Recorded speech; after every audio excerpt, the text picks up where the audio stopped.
se le dire, on veut tous on veut tous avoir accès à Internet partout, tout le temps. C'est le cas. Hein. Donc, comment ça fonctionne, comment c'est possible? Donc, Bruno Vinouz, qui est enseignant-chercheur au département optique à Télécom Bretagne, va nous expliquer comment Internet traverse les océans grâce aux câbles optiques sous-marins, pour qu'on vive dans ce monde connecté. Bonne conférence.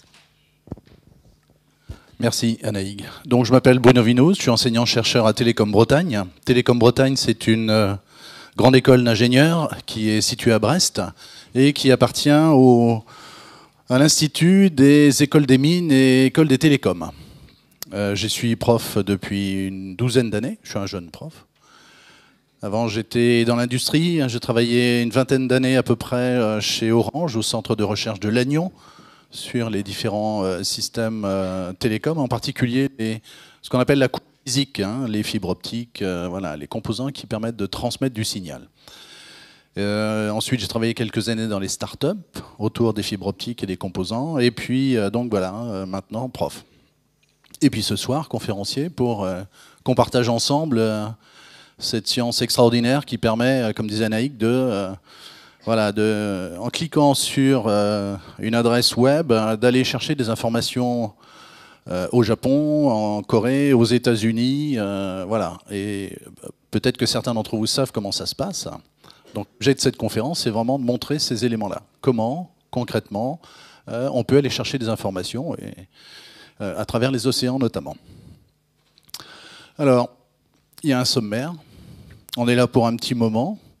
Je vais essayer de passer en revue tout ça. Voilà. Si au bout d'un moment, vous sentez que c'est trop, vous me faites des grands signes, et puis il y a des moments où il y a des éléments que je passerai sous silence. Alors, le contexte des communications, l'influence des mers. Clairement, l'influence des mers, on peut dire a priori, c'est un moyen d'aller d'un endroit à l'autre, même très loin. Okay, pour y aller soi-même, ça va bien. Pour transmettre des informations au débit, en bas, c'est assez moyen. Alors, donc, une liaison en fibre optique, ça marche pour les transmissions sous-marines, mais ça marche aussi sur Terre, évidemment. D'ailleurs, on a commencé par ça, sur Terre. Donc, vous utilisez quotidiennement des liaisons optiques sur Terre. Conception, fabrication d'un câble optique sous-marin. Alors, les câbles optiques sous-marins, contrairement aux câbles terrestres, hein, typiquement les câbles terrestres, sont enterrés le long des 4 voies des autoroutes, et puis tous les 2,4 km, il y a un système qui permet de raccorder les bouts. Souvent, d'ailleurs, il y a le téléphone de secours qui est là. Accessoirement, il y a le radar aussi, mais enfin bon, c'est moins intéressant. Et voilà, on va voir comment c'est fabriqué ces câbles optiques, parce que ça doit résister à l'environnement, un environnement quand même agressif. Hein, les fonds, salinité, température, pression, tout un tas de choses qui font que les contraintes sont extrêmement fortes sur ces câbles. Donc les câbles, c'est pas le tout de le fabriquer à terre, mais il faut le poser. Il faut le dérouler, et on va voir comment. C'est des techniques extrêmement sophistiquées. Et une fois que tout ça s'est posé, eh bien, il faut superviser, c'est-à-dire faire en sorte que ce câble continue de fonctionner, éventuellement de le réparer à distance, éventuellement d'envoyer un bateau, des sous-marins télécommandés pour aller chercher un câble qui est cassé. Ça peut arriver. Et puis donc on fera après, je ferai un petit panorama des câbles sous-marins dans le monde, les principaux câbles. On est d'accord pour ce petit programme? Bon, c'est copieux, hein, Oui, oui. Alors on commence. Liaison terrestre, j'en ai parlé un petit peu, mais avant de... Voilà, il y a des choses comme ça que vous connaissez bien, qui sont des choses terrestres, avec des fils ou sans fil, comme le micro, hein, avec fil ou sans fil. Voilà, tout le monde a un smartphone maintenant et souhaite communiquer avec le monde entier. Et de votre smartphone, quel que soit l'endroit où vous êtes, pour peu qu'il y ait du réseau, vous pouvez aller chercher des informations aux États-Unis ou ailleurs. Donc ça, c'est des éléments qui sont connus. Alors on se dit, OK, sur Terre, ça marche bien, on a des bonnes technologies. Maintenant, on veut communiquer avec un pays, typiquement les États-Unis, au-delà des océans. Quelles sont les technologies possibles? Celle qui vient à l'esprit, c'est généralement la radio ou les satellites. Et beaucoup de gens pensent que les télécommunications utilisent des satellites. Au risque de vous décevoir, les communications satellites, c'est quelques pourcents des communications. 95-97% des communications, des télécommunications, ça passe par des câbles. Les satellites, c'est des cas extrêmement précis, typiquement militaires, ou le journaliste sur des théâtres opérationnels, enfin voilà, ou les bateaux au milieu de la mer. Mais autrement, les télécommunications, c'est essentiellement les câbles. Pourquoi les satellites ou la radio, ça ne marche pas? Alors la radio, vous connaissez bien, certains d'entre vous, la radio. Il y a un émetteur, et compte tenu de la fréquence, eh bien, cette émission va se propager à très longue distance avec une réflexion sur une certaine couche de l'atmosphère. Et puis, moyennant ces réflexions, les ondes, elles se propagent. Puis à un moment donné, elles arrivent sur un récepteur. Par définition, et à cause de la réflexion sur cette couche atmosphérique, il y a des conditions de température, d'humidité, de pression, etc., qui font que ces communications n'ont pas une qualité permanente. Ça peut changer. Donc ça, c'est pas compatible avec du très haut débit. Ça marche pour la voix, ça marche pour quelques éléments très bas débit.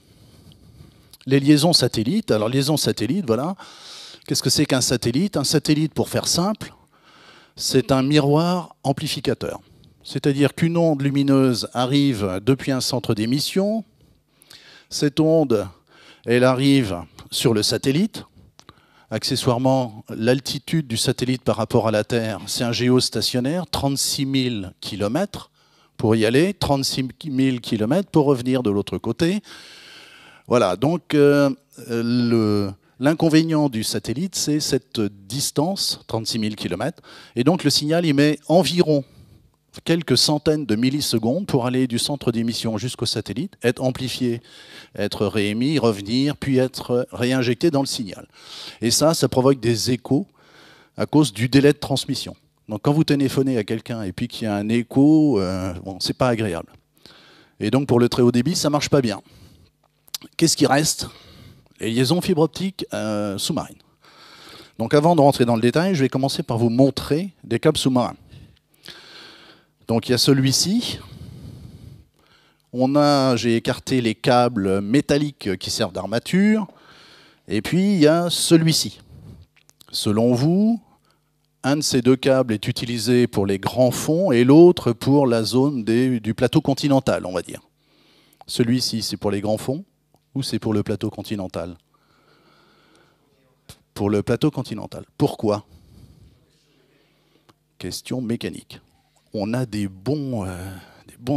personnes attentives. C'est effectivement un câble, vous allez le regarder, attention, au bout, il y a une fibre optique.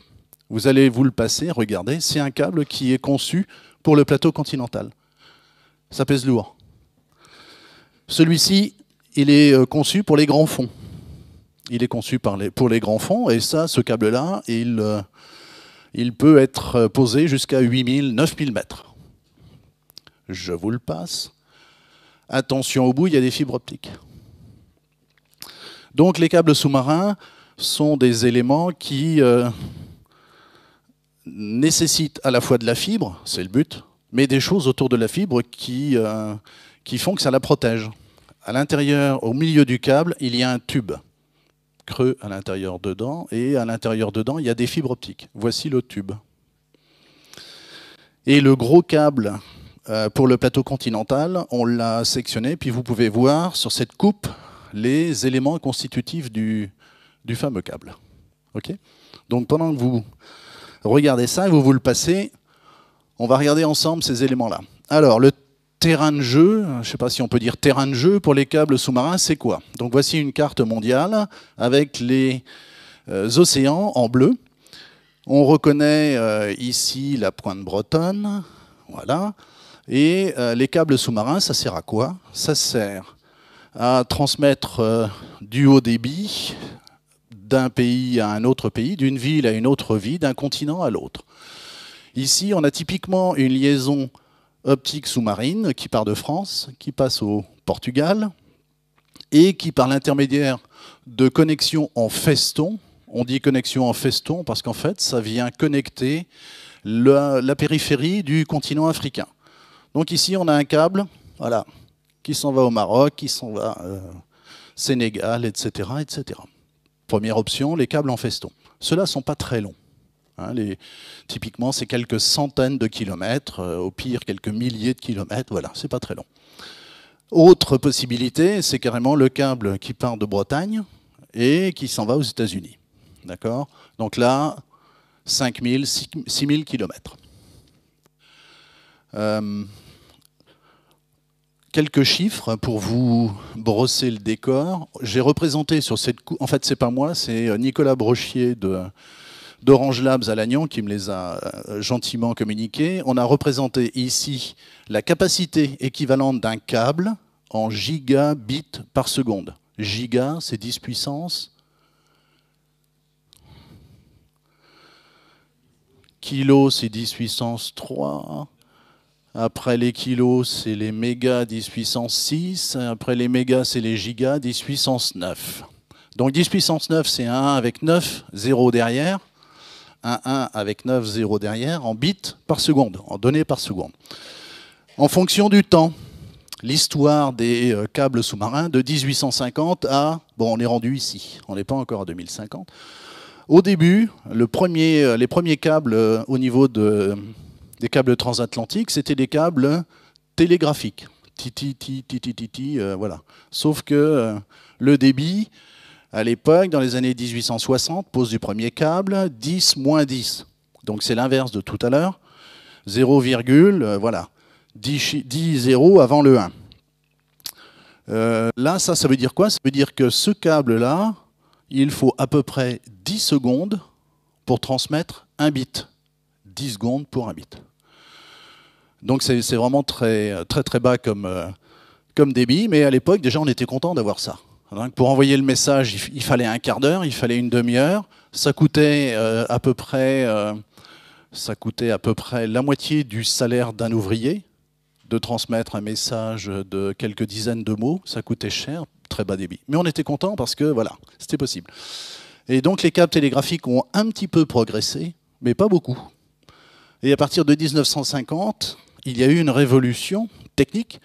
Et là, c'est les câbles en cuivre avec répéteur. Premier câble téléphonique.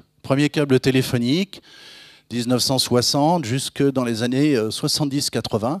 Et ici, on a mis une image pour se représenter le débit. C'est-à-dire qu'à partir de ces câbles-là, on peut transmettre la capacité d'un DVD, on va dire 10 gigabits à peu près sur un DVD, en 14 secondes. Ensuite, deuxième révolution, sont arrivés les câbles optiques. Et ici, on a des câbles optiques qui sont là, on dit monocouleur, on verra ce que ça veut dire monocouleur.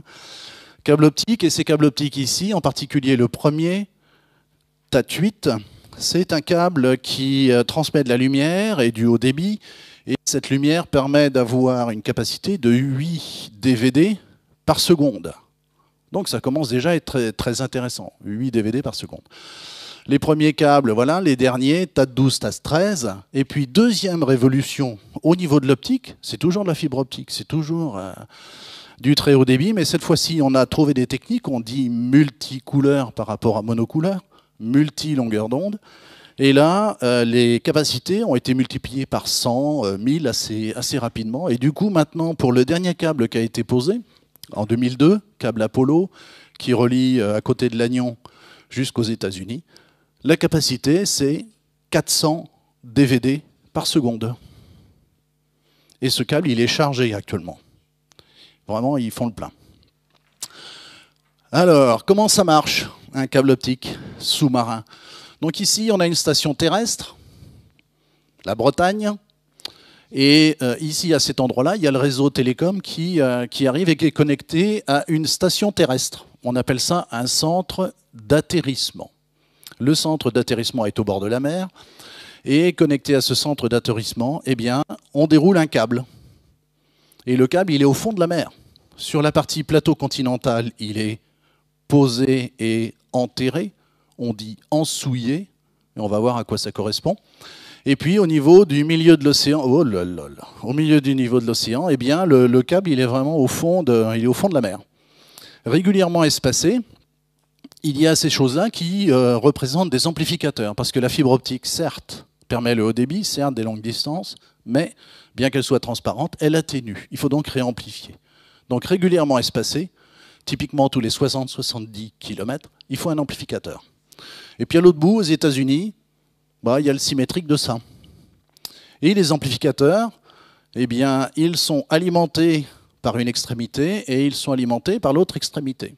Il y a donc des générateurs de courant, quelques ampères, quelques dizaines de milliers de volts qui alimentent les amplificateurs télé-alimentés par le câble.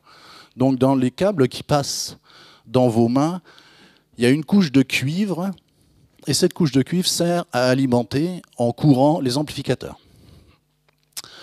Voilà, et puis donc il y a des paires de fibres, et les télécommunications se passent d'une direction d'un centre vers l'autre, et chaque sens a sa fibre. Pour faire une liaison, il faut 2 fibres. Et dans une fibre ne passe la lumière que dans une seule direction. Ça, c'est la vision macro. On est à très haute échelle. Le fonctionnement d'une liaison fibre optique. Qu'est-ce que c'est qu'une liaison fibre optique? C'est ça. Donc d'un côté, on a quelqu'un qui téléphone. OK, il est là. Madame Bleue, elle parle, blablabla, blablabla, dans son téléphone. Il y a un micro. Le micro, qu'est-ce qu'il fait? Donc Madame Bleue, d'abord, émet des ondes dans les fréquences audibles pour l'homme, et ce sont des fréquences analogiques. Ces fréquences analogiques sont captées par le haut-parleur du téléphone. Le téléphone numérise ces fréquences analogiques et en fait des données numériques, une suite de 0 et de 1. Ces données numériques sont transférées par le réseau télécom terrestre et arrivent sur un composant qu'on appelle un laser. Qu'est-ce que c'est qu'un laser? C'est une source de lumière qui émet une lumière, et son format de modulation, ici, où sa modulation est une représentation de la numérisation du signal. Donc un 1, beaucoup de lumière, un 0, pas beaucoup de lumière. On fait des 1 et 0 en modulant la quantité de photons émises. Et on a une symétrie, nombre d'électrons, nombre de photons. Et ça part dans la fibre. Et ça part dans la fibre. À l'autre extrémité, il y a un détecteur. C'est l'inverse du laser. Le photodétecteur, c'est quoi? C'est un composant, une photodiode, qui vient détecter des photons et qui vient générer des électrons. Beaucoup de photons, beaucoup d'électrons. Peu de photons, peu d'électrons. Donc des 0, des 1, et là, on numérise. Et cet élément binaire, là, numérique, arrive sur le téléphone de Monsieur Rouge, et cette fois-ci, on fait une conversion numérique analogique vers le haut-parleur de Monsieur Bleu, et à ce moment-là, la personne peut entendre. Donc le principe, c'est le suivant. Ça va? Tout le monde a compris? Vous êtes bon. Alors, il faut de la fibre optique pour faire tout ça. Il faut de la fibre optique. Qu'est-ce que c'est qu'une fibre optique? Pour faire simple, c'est un cylindre de silice, donc un verre très spécial. Et ce verre très spécial, il est constitué de 2 matériaux avec des indices de réfraction différents. Peu importe ce que c'est que les indices de réfraction, ça veut dire que la composition au milieu est un peu différente de la composition autour. Les ordres de grandeur, le diamètre optique, c'est 125 microns. C'est à peu près le diamètre d'un cheveu. Pour ceux qui en ont, voilà, ils savent. Au niveau du cœur, c'est la partie centrale de la fibre. La partie centrale, c'est à peu près 10 microns. Donc 10% de la fibre, le cœur, est utilisé pour la transmission d'un signal optique. C'est à l'intérieur du cœur, au centre de la fibre, et 10 microns, que sont transmises des informations lumineuses. La gaine sert à, on va dire, concentrer le signal dans cette zone-là. Autour de la gaine, après, on rajoute des choses qui permettent de protéger la fibre optique. Il n'y a pas beaucoup de chiffres et tout ça, mais là, j'ai quand même pas pu m'empêcher d'en placer une. Ça fait sérieux, voilà. Vous avez le droit de fermer les yeux pendant quelques secondes. C'est juste pour vous expliquer qu'il y a quelques relations qui sont quand même incontournables. Donc ce brave monsieur ici, rigolard, qui tire la langue, il a déterminé un certain nombre d'éléments, en particulier la fréquence d'une onde, c'est le rapport de sa vitesse sur sa longueur d'onde. C, c'est la vitesse, célérité, lambda, c'est longueur d'onde. Bon, la fréquence, d'accord. Et puis, dans un milieu de propagation, C et lambda varient. La fréquence est constante. Il faut savoir que pour les télécommunications optiques, les longueurs d'onde utilisées, c'est du proche infrarouge. Ce n'est pas de la lumière visible. C'est juste au-dessus. Donc la lumière visible, 0,4 microns de longueur d'onde à 0,8 à peu près. Les longueurs d'onde télécom, c'est juste au-dessus, 1 micron 3, 1 micron 5. Donc on ne voit pas. Et si on calcule la vitesse de propagation de cette longueur d'onde-là dans une fibre optique, habituellement dans le vide, on dit c'est 300 000 km par seconde. La lumière se propage à très très haute vitesse, 300 000 km par seconde, dans l'air, dans le vide, dans la fibre optique. À cause de l'indice de réfraction, ça se propage à 200 000 km par seconde. C'est moins, mais c'est quand même pas mal, donc on s'en contente. Voilà, pourquoi ça va moins vite? Parce qu'à cause de ce fameux indice de réfraction, alors là j'ai mis une question, on va calculer ensemble. Quelle est la durée de propagation d'une onde entre l'Orient et New York pour un câble sous-marin? Vous avez le droit de prendre des crayons, papier. OK. Donc la durée de propagation d'une onde entre l'Orient et New York, la durée, donc la vitesse, c'est la distance divisée par le temps. La distance, c'est 6000 km. On veut savoir le temps. Donc le temps, c'est la vitesse divisée par la distance. La vitesse, 200 000 km par seconde, divisée par 6000 km par seconde, 5000 km, pardon. Donc on fait le rapport et on arrive à peu près à 15 millisecondes. 15 millisecondes. Donc 15 millisecondes pour transmettre une impulsion qui va de l'Orient à New York. Voilà, 15 millisecondes, c'est relativement rapide. Ensuite, transmission numérique. Bon, c'est le deuxième un peu difficile, mais pas si difficile que ça.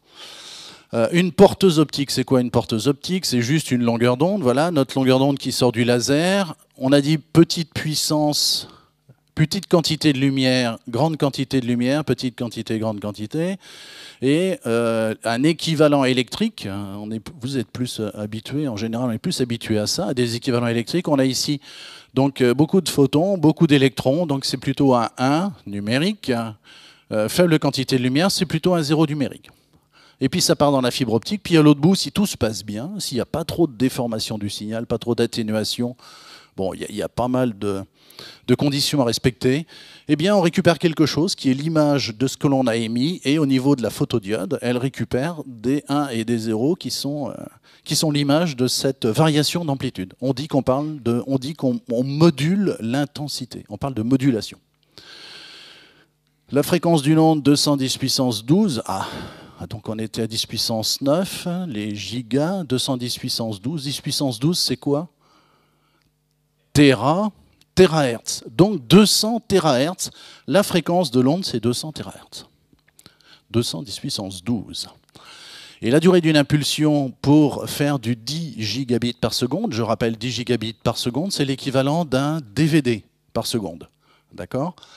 Eh bien, il faut, pour faire ce débit-là, il faut avoir des impulsions qui aient des largeurs bien précises. Plus le débit est élevé, plus l'impulsion est étroite. Et la largeur de l'impulsion, c'est 100 picosecondes. Aïe. Dans 19, 10, 12, un picoseconde, c'est de l'autre côté, il y a du négatif. C'est 10 moins combien, les picos? 10 moins 12. Bien. 110 moins... En fait, la durée de l'impulsion, c'est l'inverse du débit. Bon, après, on jongle avec les puissances de 10, plus ou moins bien, selon notre agilité mentale. Voilà. Donc, globalement, c'est ça. L'idée, c'est de faire des impulsions qui sont brèves, proprement réalisées, avec des fronts de montée, etc. Et puis, ces impulsions, il faut les transmettre et qu'elles ne se déforment pas. C'est ça, l'ambition de la transmission télécom optique. Pour votre culture générale, vous êtes là un peu pour votre culture générale? Ouais. Je propose de voir ensemble comment est fabriquée une fibre optique. Donc j'ai eu le plaisir de travailler dans une société qui en fabriquait. Et donc une fibre optique, c'est quoi? On a dit tout à l'heure, c'est 125 microns de silice, puis au milieu, il y a 10 microns avec de la silice un peu différente. C'est ça qu'il faut faire. Pour commencer, on utilise des techniques dites verrières, c'est-à-dire des machines qui sont utilisées par les verriers, les gens qui travaillent autour du verre. Et voilà à quoi ça ressemble typiquement. Donc là, on a un tour. Alors on va le voir un peu mieux. Hop, on a un tour. Et au niveau de ce tour, ici, on rentre un tube à chaque extrémité. Et le tour, par définition, il tourne. Ensuite, autour de ce tour, on vient amener, dans la partie centrale ici, des chalumeaux à oxygène qui viennent chauffer le tube creux, en silice. Et ils viennent le chauffer très fort. Typiquement 1200 degrés.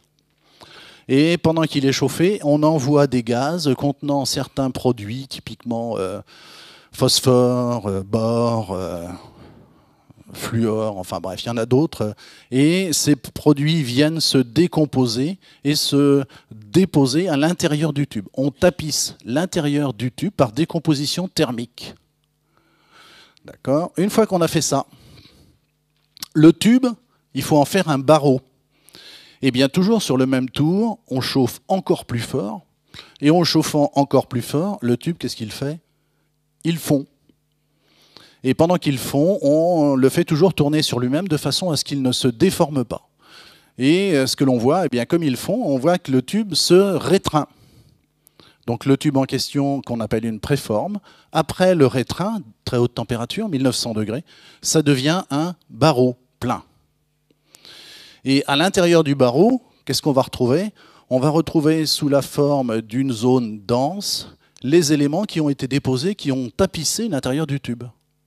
Et cette zone centrale, c'est le futur cœur de la fibre. La zone périphérique, c'est la zone qui vient de l'entourer, on dit la gaine. Bon, on a un barreau, mais on n'a toujours pas de fibre. Le barreau, ça fait plusieurs centimètres de diamètre. Pour faire une fibre, on vient chauffer et étirer ce barreau. Donc ici, on a un four. Le four, il est chauffé, sa température est régulée. Le barreau fond, ça tombe, ça coule, ça passe à travers un ensemble d'éléments. Et ici, on vient tirer. Normalement, c'est une animation qui revient. Alors, voilà, ça chauffe, ça fond, ça tombe. Alors, une tour de fibrage comme ça fait 20-25 mètres de haut.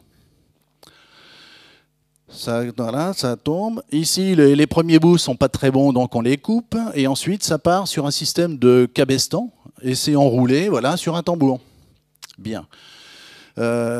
Ici, dans la partie centrale, il y a dans cette zone-là un produit qui est un peu spécial. Il est actuellement dans l'éprouvettes. Et l'éprouvettes, on va venir charger cet élément-là. Cet élément-là, on appelle ça une filière. Donc, c'est une coupelle à l'intérieur de laquelle passe la fibre, et le produit vient enduire la périphérie de la fibre, et ce produit qui est un monomère est polymérisé à l'intérieur de ce four. Donc maintenant on utilise des monomères photopolymérisables, hein, c'est un four UV, et à ce moment-là ça protège la fibre. Bon, il y a aussi de l'électronique, il n'y a pas que de la thermique et de la chimie, c'est-à-dire qu'ici, on vient mesurer le diamètre, ici, on vient mesurer la tension, ici, on mesure la température, enfin, il y a pas mal de choses. Et puis, avec tous ces éléments-là, température, hein, âge du capitaine et tout, on arrive normalement à récupérer ici une fibre qui fait 125 microns, et alors que la partie précédente ici fait plusieurs centimètres. C'est comme ça que c'est fait. Et ça va vite. 1 km par seconde à peu près. Et avec un barreau comme ça, là, quand c'est bien géré avec les bonnes dimensions, on fait presque 1000 km avec un barreau. Voilà. Alors l'enrobage par une suite de protecteurs, la gaine, le cœur, la gaine. Autour de la gaine, on vient mettre des choses. Donc la gaine, vous avez vu, les fibres, elles ont des couleurs. Il y a du bleu, du rouge, des jolies couleurs. Voilà. Ça sert à enrober la silice qui est hygroscopique. Il faut la protéger. Et puis tout autour, on met plein de choses. Et donc quand on voit la comparaison en termes de volume de poids entre la fibre optique et puis le gros câble qu'il y a autour, c'est assez étonnant. Hein. C'est assez étonnant la proportion. Alors la fibre optique, la silice, on dit que c'est très transparent, mais malgré tout, ça atténue. Ça atténue, il y a une certaine atténuation, et cette atténuation, les ordres de grandeur, c'est au bout de 100 km de fibre, il reste à peu près 2% de la puissance que l'on a injectée dans la fibre. 2%. Donc ça atténue pas mal. Or, il y a un peu plus de 100 km entre l'Orient et les États-Unis. Donc il va falloir amplifier. Ici, on a une représentation de ce que c'est que le phénomène d'atténuation. La fibre est là. Au début, on a une impulsion qui rentre dans cette fibre. Et cette impulsion, au fur et à mesure, voilà. Et ici, on a représenté l'intensité de l'impulsion en fonction de la durée de propagation. L'intensité est très élevée, elle s'atténue, et elle est vraiment très faible. Il y a un pointillé ici. C'est marqué seuil. C'est le seuil de quoi, ça? Le seuil de détection, ils sont forts. Le seuil de détection, ça veut dire quoi le seuil de détection? Ça veut dire qu'ici on a une photodiode et elle est programmée, cette photodiode, pour que tout ce qui est au-dessus du seuil soit considéré comme un 1 optique, un 1 numérique, et en dessous de ce seuil, c'est un 0. Donc au début, ça va bien, la détection se fait bien, et puis au bout d'un certain temps, eh ben, la puissance étant tellement faible, c'est que tout est en dessous du seuil. Donc il n'y a plus que des zéros. Et une transmission dans laquelle il n'y a plus que des zéros, c'est une transmission qui ne marche pas. Or, on veut que ça marche. Conclusion, il faut lutter contre l'atténuation. Pour lutter contre l'atténuation, on va amplifier. Un petit mot rapide sur l'amplification optique. C'est fantastique, ça. C'est extraordinaire. Un amplificateur optique, c'est un système qui a une fibre optique en entrée et une fibre optique en sortie et qui est branché sur le courant. Ça consomme un peu, quelques watts. Comment ça se passe? À l'entrée, on a la fibre de transport qui est là, le signal en entrée et... Ah, mon animation est coincée. Et le signal qui rentre dans l'amplificateur, ce signal, voilà, ce signal va rencontrer une fibre optique très spéciale, une fibre optique qui est celle-ci, la verte, là, qui est dopée avec de l'herbium. Bon, peu importe ce que c'est que l'herbium, il y a quand même un avantage à utiliser ce matériau un peu bizarre, c'est que ce matériau un peu bizarre, si on l'excite, si on porte ses charges à un niveau excité, naturellement, les charges qui sont au niveau excité vont avoir tendance à revenir à l'état de désexcitation. Voilà. C'est comme les élèves dans un amphi, on essaye de les exciter, et puis naturellement, ils reviennent à un état de désexcitation. Mais comme il y a conservation d'énergie, il faut que l'énergie qui est libérée soit libérée sous une forme voilà, classique. Typiquement, c'est de la chaleur. Là, ça va être des photons, de la lumière. Donc on excite l'herbium avec de la lumière à 980 nanomètres, et puis la désexcitation des atomes se fait à 1 micron 3, à 1 micron 5. Exactement la longueur d'onde que transmet cette fibre optique. Et donc on peut dire avec ce système-là que les photons qui rentrent sont amplifiés parce qu'ils créent, avec ce système de pompage et de fibres dopées, d'autres photons, leur image, en phase, en polarisation, en direction de propagation, identiques à eux-mêmes. Et grâce à ça, eh bien, il y a des gains typiques qui sont de l'ordre de 100. Un amplificateur amène un coefficient de l'ordre de 100. Donc il faut des amplificateurs. On parle... Et alors ici, c'est complètement optique. Tous les signaux qui passent en optique sont amplifiés. C'est transparent. Il n'y a pas de conversion optique, électronique, amplification électronique, puis à la sortie, on a un autre laser. Non, c'est tout optique. Ah, ben non, ça ne s'arrête plus.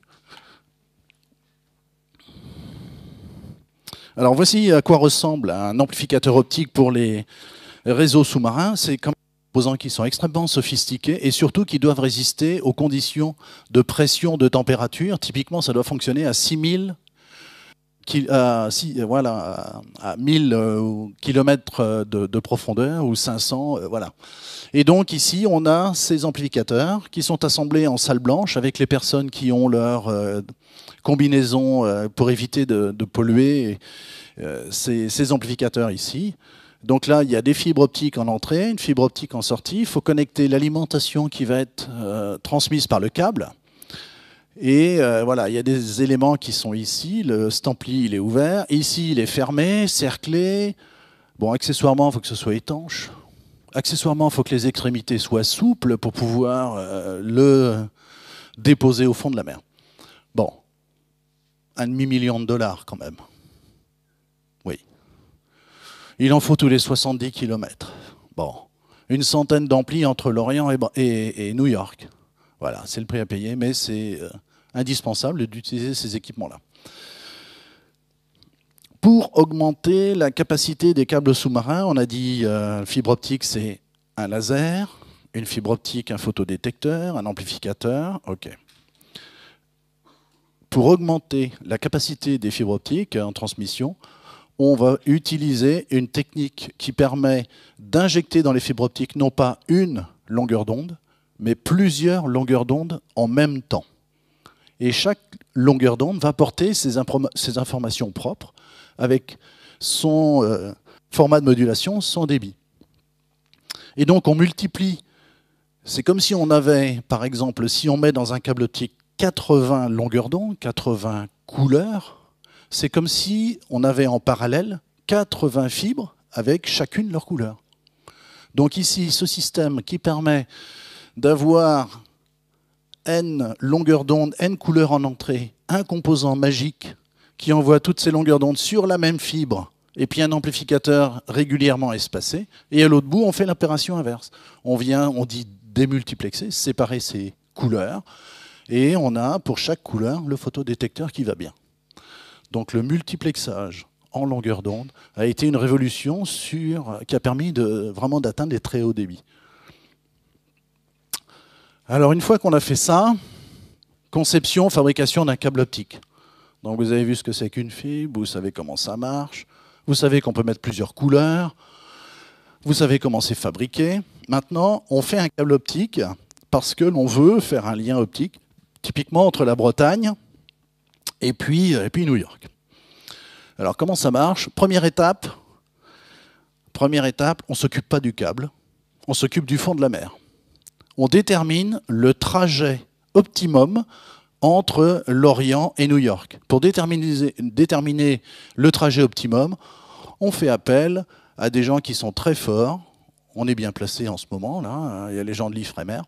Ils sont très forts, ils ont des bateaux avec des équipements spéciaux qui permettent d'aller voir au fond de la mer et de faire de la topographie. Identifier le relief, identifier la dureté des sols. Et l'objectif, c'est de déterminer le trajet optimum. Et un trajet optimum, c'est quoi? Eh bien, c'est typiquement un passage qui fait à peu près une centaine de mètres du point de départ jusqu'au point d'arrivée. Une centaine de mètres de large. Donc vous voyez ici, il y a des repères qui ont été posés. Donc ici, il y a une faille. Bon, le bateau, il va balayer tous ces éléments-là. Et puis après, il y a des gens qui vont dire, alors le câble, il faut qu'il arrive par là, il va descendre au fond. On va passer par ce petit canyon, on va ressortir par là. Parce que l'objectif, c'est d'imprimer le moins possible de contraintes. Le moins de contraintes possible sur le câble. De façon à ce qu'ils suivent des reliefs les moins importants. Première étape, c'est ça. Ça coûte cher, de 1 à 5% du coût d'un câble, d'une liaison. Pas beaucoup. Enfin bon, quand on connaît le prix d'un câble, ça fait pas mal d'argent quand même. Deuxième étape, on fabrique du câble. Vous en avez vu, vous en avez eu dans les mains. Donc le câble grand fond, il est là, avec sa gaine voilà, qui vient protéger une couche de cuivre. C'est un cuivre très particulier, avec une très faible résistivité, compte tenu des distances qu'il faut alimenter. Et voilà, typiquement 5000 km, il faut pouvoir alimenter jusqu'à l'ampli du milieu, 2500 km, cet amplificateur, sachant que chaque bout est connecté au réseau. Et puis il y a des armatures métalliques, on parle d'armure même métallique, et puis dans le tube à l'intérieur, là au centre, il y a les fibres optiques, typiquement 2 paires, 4 paires de fibres optiques. Seulement 4 paires de fibres optiques pour les gros câbles. Ça, c'est pour le grand fond. Peu de protection, parce que peu d'agression. Pour les câbles qui sont sur le plateau continental, vous voyez, ils sont beaucoup plus gros. Il y a une première couche, une première armure, une deuxième armure, troisième armure, de façon à renforcer le câble pour qu'il résiste typiquement aux engins de pêche ou aux ancres, ou voilà. J'ai eu l'occasion avec mes élèves d'aller visiter à la pointe de la Torche, là, voilà, Sud-Bretagne, et il y a un câble qui arrive, il y a des câbles transatlantiques, puis il y en a un autre qui passe, qui s'appelle le Simiwi, on verra ce que c'est. Et il disait, la dernière panne qu'ils ont eue, c'est un pétrolier qui rentrait dans la Manche. C'est une grosse bête, un pétrolier. Et ça, voilà, ça s'arrête pas facilement. Donc il est rentré dans la Manche un peu trop vite, et le capitaine, ou le commandant, pour arrêter son bateau, le freiner, qu'est-ce qu'il a fait? Il a lâché les ancres. Pouf. Et en rentrant dans la Manche, donc ça a charrué, et évidemment, ça a cassé le câble qui relie la pointe bretonne au sud de l'Angleterre. Câble cassé. Bon. Malgré ces protections. Donc voilà. Fabrication de tronçons. Donc typiquement, le câble ici et puis enfin, les deux câbles que vous avez, là, c'est des câbles qui sont fabriqués en France. On avait le leader mondial de fabrication des câbles sous-marins qui est Alcatel Submarine, à Calais, où j'ai eu l'occasion d'ailleurs de donner des cours sur les fibres optiques et de visiter leurs installations. Et donc ces gens-là achètent des fibres optiques très spéciales, faible atténuation. Ensuite, dans la partie centrale, vous avez vu, il y a un tube. Alors pour fabriquer le câble, en fait, il n'y a pas de tube. Pour fabriquer le câble, il y a un feuillard. Le feuillard est serré, serti, et avec un faisceau laser, on vient fabriquer le tube. Et par-dessus, il y a les fameuses armures qui sont toronnées avec des grosses machines et qui viennent faire des torons avec les fils métalliques. Première armure, deuxième armure, etc. Et donc, ces gens-là font des tronçons de fibre optique de 70 à 80 km. Donc des gros tourets de 70 à 80 km. C'est leur fabrication, leur élément principal. Ici, ce sont les amplificateurs. Vous vous souvenez, les gens tout à l'heure avec la combinaison, voilà. Ils travaillaient là-dessus. Et ces amplificateurs, une fois le packaging complètement terminé, ça ressemble à ça. Donc la partie amplificateur, elle est là. La partie fibre optique, elle est là. Et puis entre les deux, il y a une zone souple qui permet de suivre les mouvements au moment du chargement de la fibre, deuxièmement au moment du mouillage, éventuellement au moment de la relevée pour de la réparation. Voilà. Il y a une certaine souplesse aux extrémités. Et donc tous les éléments d'une liaison sont assemblés. N tronçons, N amplis, et il arrive un moment dans l'usine où il faut connecter et fabriquer tout le câble. Les 5000 km entre l'Orient sont fabriqués les uns derrière les autres et assemblés. Une fois que c'est fait, il faut poser. Prochaine étape, pour poser, il faut des bateaux très spéciaux. Donc vous connaissez bien à l'Orient les bateaux. Je ne sais pas si vous avez déjà vu des bateaux, des câbliers, des navires câbliers. C'est des bateaux qui ont assez gros bateaux, 150 mètres de long, 25 mètres de large. Et ils ont cette jolie forme là, de davier devant et également derrière. Et ils ont des cuves énormes à l'avant et à l'arrière de façon à charger les câbles.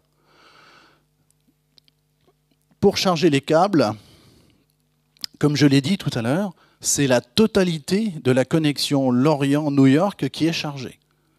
D'accord ? Donc il y a des cuves, et des cuves énormes, et on a les câbles. Donc ça ici, c'est un câble du plateau continental qui est lové à l'intérieur de ces cuves. Et ce lovage, ça dure un certain temps, c'est fait à la main. Donc ici, il y a un opérateur qui prend le câble et puis qui fait le tour à l'intérieur de la cuve, et puis il y en a d'autres qui le rangent proprement. Et puis tous les 70 km, il y a un amplificateur. L'amplificateur, il est rangé sur des racks à un niveau supérieur du pont, etc., etc. Durée de chargement, 1 mois. Bon, j'ai un petit film là-dessus. On regarde ça ?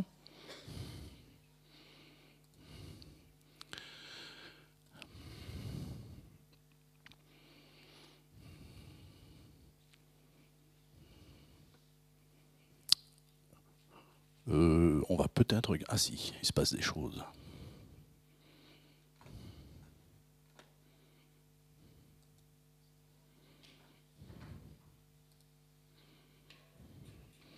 On est à Calais.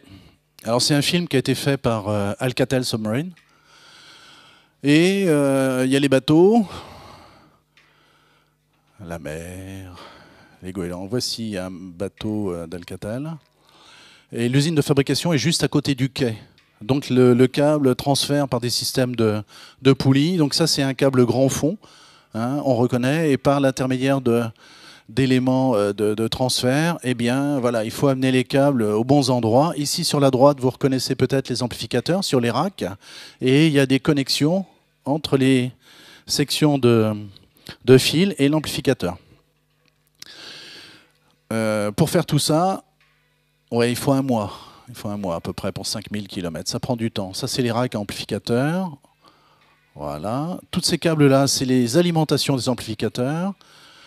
Et puis, donc, les cuves à l'avant, les cuves à l'arrière. Alors, il y a un petit fil qui qui est passé très rapidement. L'amplificateur, j'ai dit, il était téléalimenté. Donc c'est du courant continu. Mais qui dit courant dit une référence. Il faut une masse. Et pour un amplificateur, à votre avis, la masse, c'est quoi? C'est la mer. C'est la mer. Donc il faut un fil de mer connecté à l'amplificateur. Voilà.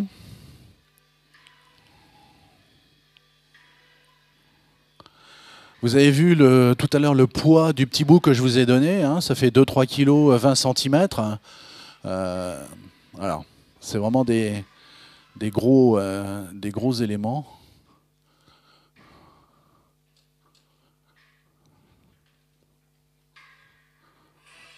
Ça, c'est la cuve principale. Et vous voyez le balai des personnes. Il tourne pendant une demi-heure. Au bout d'une demi-heure, voilà, on change, parce qu'il n'y a pas que le câble qui tourne, hein, au bout d'un moment. Et donc, il se le passe. Et vous voyez, c'est parfaitement étalé, bien rangé, parce que quand le bateau va mouiller, il faut que ça se dévide.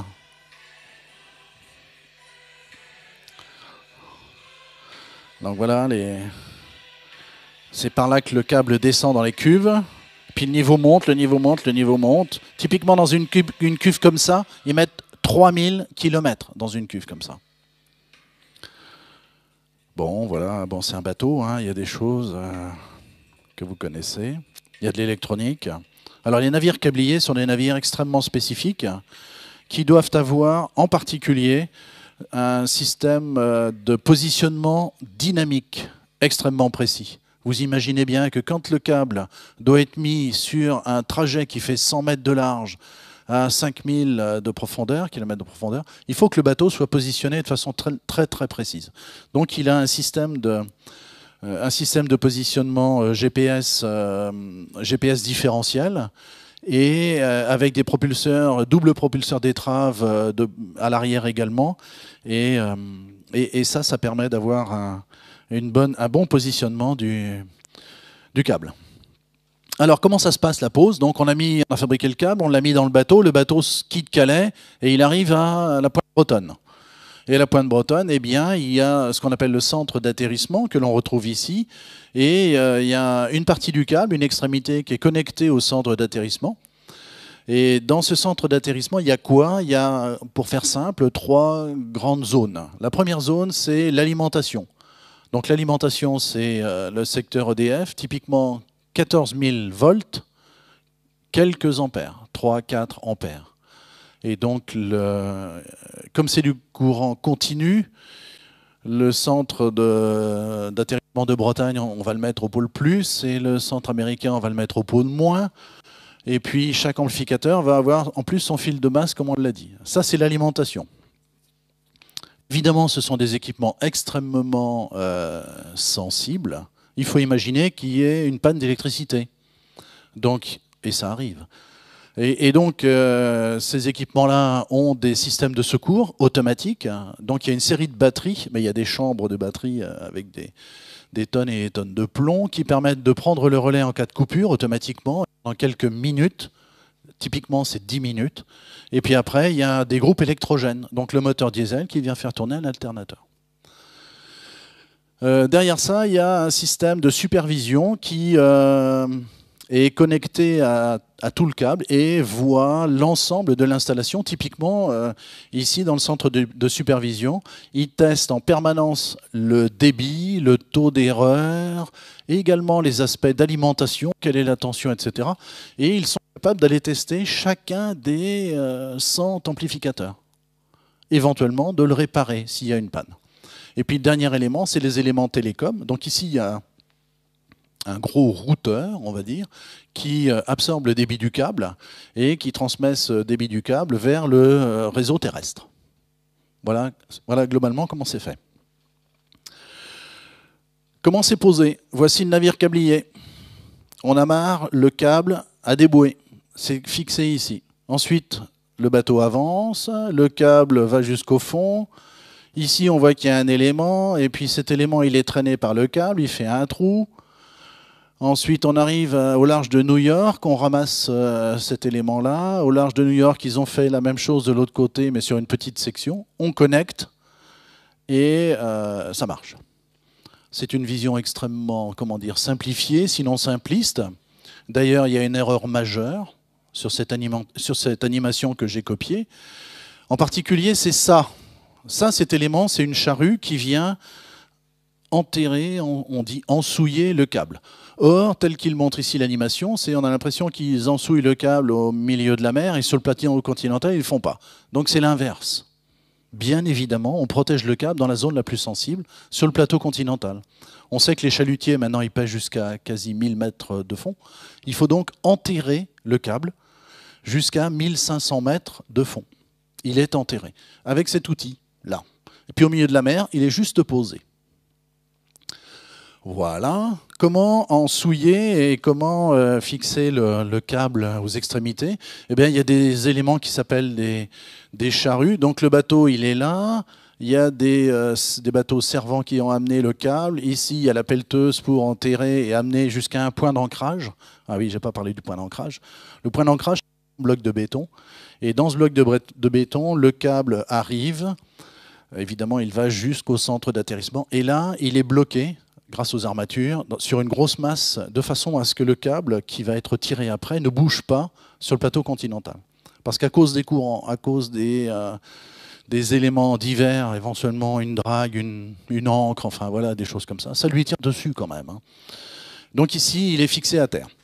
Et ensuite, eh bien, de la terre jusqu'à la mer, il y a des équipements qui sont des charrues ensouilleuses. Il y a plusieurs types, j'en ai mis deux. Il y en a une ici qui creuse jusqu'à 4 mètres, quand c'est un sol meuble. Et ici, ça creuse grâce à des géos de pression. Et le câble est mis au fond, et naturellement, il se referme. Et ici, c'est une charrue mécanique. Donc ici, c'est l'équivalent d'un tracteur, on va dire. Et puis derrière, il y a une charrue, et le câble passe dedans. Et ça avance. Donc ici, on le voit à marée basse. À marée haute, tout ça, c'est immergé. Et à ce moment-là, la charrue, elle est tractée par le bateau. Petite animation. Elle est tractée par le bateau. Et comme je viens de le dire, c'est typiquement 2 mètres, 3 mètres de profondeur. Donc là, on est dans le bateau à l'arrière du câblier. Il y a un portique qui vient prendre cette charrue. Et dans la charrue en question, il y a le câble qui est ici. Et puis également, il y a toute la partie commande de cet équipement. C'est un équipement assez sophistiqué. Et dans le bateau, il y a des gens qui vont jouer sur les paramètres. Donc là, on a enfilé une combinaison, on est sous l'eau. Et on voit la charrue qui a été mise à l'eau. Donc maintenant, voilà, on descend. Le câble optique, il est là. Le câble du treuil, il est là. Et le câble de télécommande de la machine, il est là. Ça descend, ça descend. Donc maintenant, au fond de la mer, pouf. Le câble de traction relié au bateau se met en tension. Ici, la charrue vient appuyer sur le câble. Le bateau avance. Et la charrue vient creuser un trou. Et naturellement, le câble optique vient dans ce trou qui va se refermer derrière. Et ça se fait donc du bord de la mer jusqu'à typiquement 1500 mètres de fond, de façon à protéger des agressions extérieures le câble. Donc c'est des grosses machines, hein, c'est des grosses bêtes. Voici un format, celui qu'on vient de voir ici en animation. Typiquement, voilà les éléments correspondant à cette machine. Typiquement, la vitesse de pose avec ensouillage, c'est 0,5 nœuds, alors qu'en grand fond, c'est plutôt autour de 5 nœuds, donc 10 fois plus. Ça, c'est une charrue Alcatel qui est cette fois-ci, elle, sur pied, avec des patins ici, avec des systèmes de vérins.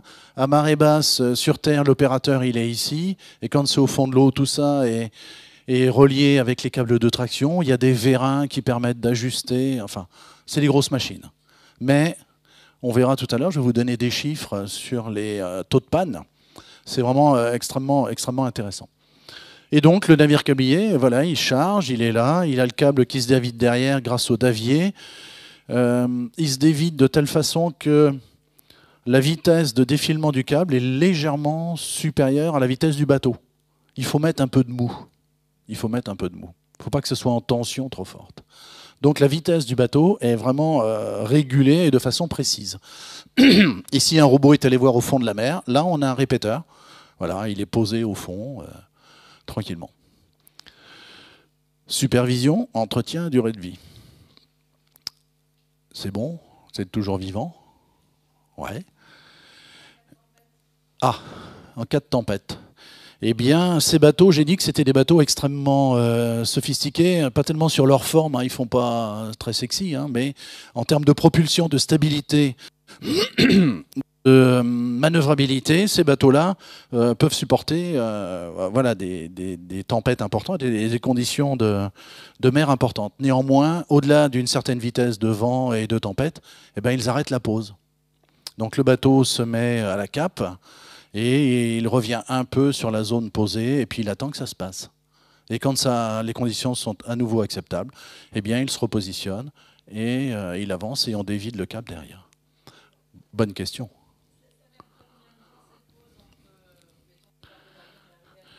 On a dit environ 0,5 nœuds pour la partie plateau continental, on a dit environ 5 nœuds pour la partie haute mer. Je vous laisse faire le calcul, ça dure un certain temps. Ça dure un certain temps. C'est comme le fût du canon. Alors, besoin de supervision. Comme tout équipement, comme toute installation, il faut vérifier que cette installation fonctionne. Je vous ai dit tout à l'heure qu'il y a un des câbles, un des derniers posés, qui est connecté à côté de Lannion, à Begleyguer, la plage, hein, c'est à 10 km de chez moi. Eh bien, voilà, si j'ai fait le télégramme, donc le journal du 4 février 2014, le câble Apollo a découvert. Il était, ce câble, ensouillé à 3 mètres de profondeur. Avec les tempêtes, les courants, les trucs, le sable est parti, eh ben, le câble s'est retrouvé le ventre à l'air. Donc ça, c'est pas très bon. C'est pas très bon. Donc ils ont été obligés d'amener les pelleteuses, ensouilleuses, et de refaire un trou pour le remettre. Donc ça, je dirais, c'est la partie génie civil, c'est facile. On a la pelleteuse, c'est simple, on fait la basse mer, tout ça. Bon, en une semaine, c'est fait. Mais des fois, il y a des problèmes qui sont plus graves que ça, et ces problèmes plus graves, il faut les gérer. Donc la supervision en routine, quand tout va bien, bah voilà, on vérifie que les équipements fonctionnent et que la transmission se passe sans problème, et sans erreur de transmission. En cas de panne, qu'est-ce qu'il faut faire? Alors il y a plusieurs types de pannes. Il y a des pannes qui sont télé-réparables. Typiquement, je suis allé un peu vite hein, quand même sur les choses. Je vais revenir un peu en arrière. Au moment de la pose du câble, le câble est testé en permanence. À partir du moment où le câble est chargé dans le bateau, il y a des équipements télécoms qui sont reliés aux deux extrémités et le câble est testé. Et on fait là du 10 gigabits par seconde en permanence. Ensuite, quand le câble est posé, il est également testé en permanence. Donc dans le bateau, il y a aussi des équipements télécoms, et il y a aussi des gens, des lasers et des... Voilà. Et donc, en cas de panne, on peut faire de la téléréparation pour certains éléments. Typiquement, dans l'amplificateur, il y a un petit laser qui vient exciter l'erbium, là, vous vous souvenez? Et ben, ce petit laser, les gens qui fabriquent les amplificateurs se disent ouais, ça c'est un composant sensible, il peut cramer, tout ça. Bon, ils en mettent 2 dans l'amplificateur. Et il y a un petit commutateur entre les deux. Et du centre d'atterrissement, ils peuvent tester le courant, la température, l'efficacité, etc. Et s'il y en a un qui ne marche pas, ils ont l'équivalent d'un bouton et paf, ça passe sur l'autre. Et ça marche mieux. Bon. Donc là, ça ne coûte pas cher, ça va vite, hein, ces éléments-là. En termes d'énergie, c'est pareil. Il peut y avoir des problèmes d'énergie. Ils peuvent les gérer, c'est à terre. Alors, il y a des choses plus graves. Typiquement coupure, là, la charrue, enfin les ancres qui sont traînées par le pétrolier, ça casse le câble. Donc voilà, là, ça c'est grave. Donc il faut faire plusieurs choses. La première chose, c'est localiser l'endroit de la coupure. Il ne suffit pas de dire c'est coupé, mince, qu'est-ce qu'on fait? Ça fait 5000 km. Non, on va envoyer quelqu'un qui va faire le tour pour déterminer. Non, il y a des techniques de mesure dont on va parler. On localise l'endroit de la coupure. C'est fait à partir du centre d'atterrissement. Ensuite, on prévient le centre des opérations en mer. Le centre des opérations en mer, donc c'est des entreprises, on va dire typiquement Alcatel Sous-Marine ou Orange. Orange a des bateaux, des câbliers, qui sont basés à Brest.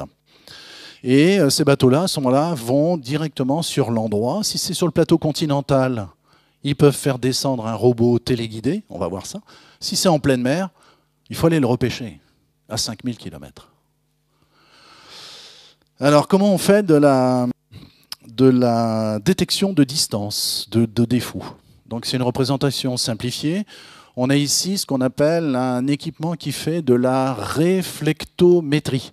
Qu'est-ce que c'est que la réflectométrie? C'est de la mesure d'ondes réfléchies. Donc cet appareil est branché à une extrémité du câble, il envoie des impulsions lumineuses, et à l'endroit de la coupure, les impulsions lumineuses reviennent avec une intensité très importante. C'est l'équivalent, cette chose-là, d'un radar. Dans le domaine aérien, vous envoyez des ondes, les ondes sont réfléchies, elles reviennent. Pour peu que vous ayez un système d'émission-réception synchronisé, le va vous dire la cible, elle est à telle distance, parce qu'on connaît la vitesse de propagation. En optique, c'est pareil.